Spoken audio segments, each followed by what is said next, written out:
family will can about 2,000 quart jars each season. They will grow all sorts of wonderful fresh fruits and vegetables. Many families will keep some hens for fresh eggs. They will also raise chickens and turkeys and ducks for meat. There are no dietary restrictions. They can eat anything that they like. Beef, pork. They enjoy seafood. No restrictions at all on their diets. So on the left, you have a dairy farm, but you also have a fabric store. They're selling sheets, towels, and blankets and material for their clothing here. Socks and underwear, toys for the children, baby items, and small gift items. Nothing is ever open on Sunday, remember. Sunday is truly their day of rest. That little gray shed at the end of the lane on the left is a telephone booth. They are not allowed to have a telephone in their home because it's a convenience. So if they have a phone, it is located away from the house in a phone shanty. And it is their own landline phone, their own private number. So when you call them, it gets picked up by their answering machine. And then what they'll do is they'll check their messages once or twice a day. They will often share phone with a neighbor and then simply divide the bill. So they're quite thrifty that way. Remember, no cell phones in the house. Not their way. You can see the home in the rear here on the right, and then his business is located here. He is a blacksmith. You can imagine how busy he is keeping shoes on all the horses. He just walks out his back door and he's at work every day. Also, you have your fruit trees here on the right. These happen to be peach, apple, and pear. Most families will have a few fruit trees. They'll have strawberry plants, raspberry bushes, blueberry bushes, and then of course that large personal garden. Propane is very important to the Amish. Propane is running their refrigerators, their stoves, their lamps, and their hot water heaters. Families have a lot of propane used, and that would be brought by English companies.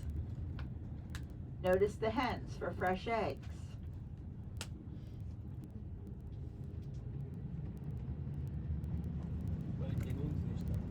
These large bales that you see on the right are fodder.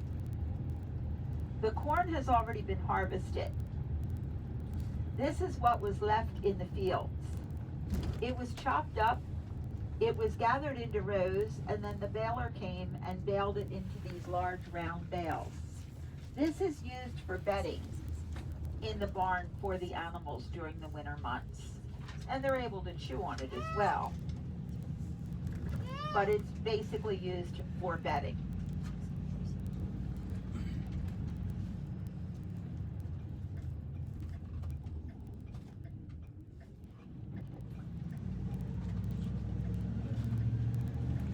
So many people think that the Amish live in little communes or villages away from the rest of the community, but they do not. They make great neighbors and friends. You can see the very large farmhouse over here on the right. Remember, families are quite large. The smaller home closer to the road with its own carriage barn is the Doughty house. Grandmother and grandfather have retired from farming, and they are now in the Doughty house. They're just down the lane from the children. And a Doughty house is a complete residence, a full bath, a nice eat-in kitchen, a sitting room, a sewing room, a laundry room, and a couple of bedrooms. You've got a beautiful grist mill on the left here. This is a campground. Many people will come out here and go camping.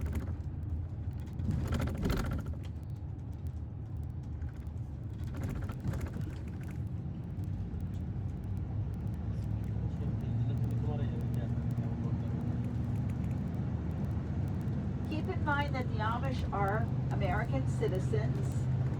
They can vote. Most of them would choose not to. They are not very political.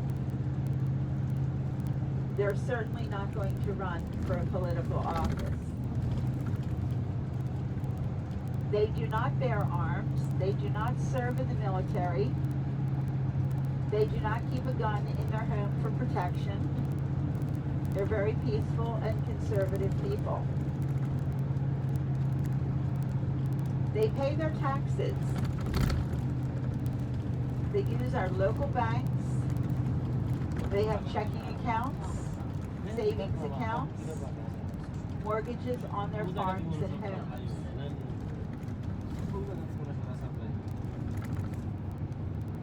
They use all of our local doctors and hospitals, dentists and eye doctors. They have no professionals of their own. And they're treated for disease, and they have operations, and they take medication. They're not opposed to modern medicine.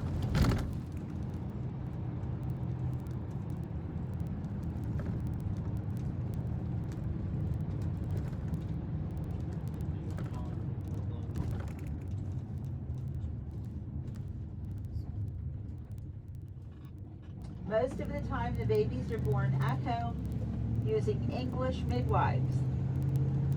They get very good prenatal care.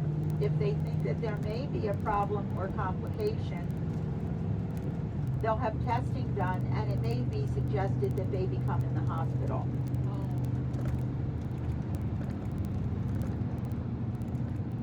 Now on the left, you have another business. This man is a welder. He uses a diesel-powered generator for his equipment. He would have both English and Amish customers.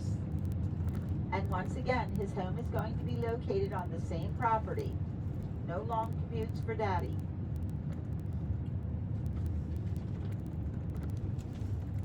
You've got a dairy farm on the right.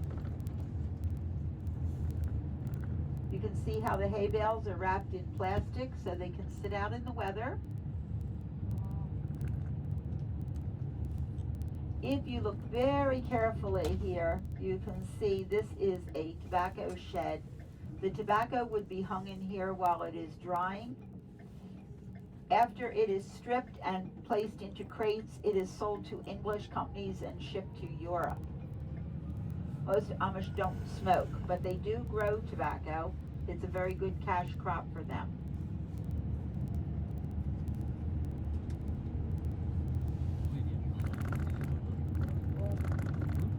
Education is interesting, and your first one-room schoolhouse is coming up on the left. Amish children walk to school or ride their scooters. Their schools are located so that they are not traveling more than a mile or two from their homes. All of these schools are built on a blueprint from the 1800s, and all of the schools are sitting on land that has been donated by a neighboring farmer. Notice the two little outhouses, one for the girls and one for the boys. No running water in the school. No electricity in the school. There's a little pump near the porch for drinking water and to wash hands.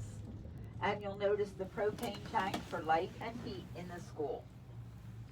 Usually about 25 to 30 children, and there's one teacher, and she is an Amish girl from the community. They have a school board, and they have a curriculum that they follow. The schools are totally maintained by the parents. The parents pay the teachers. There's no financial aid from the state.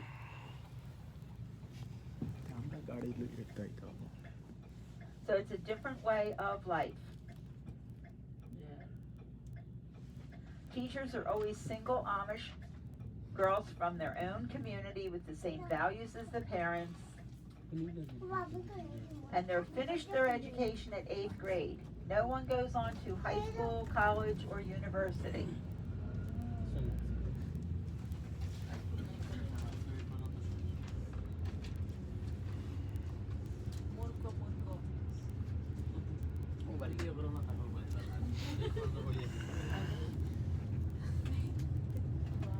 There are over 250 schools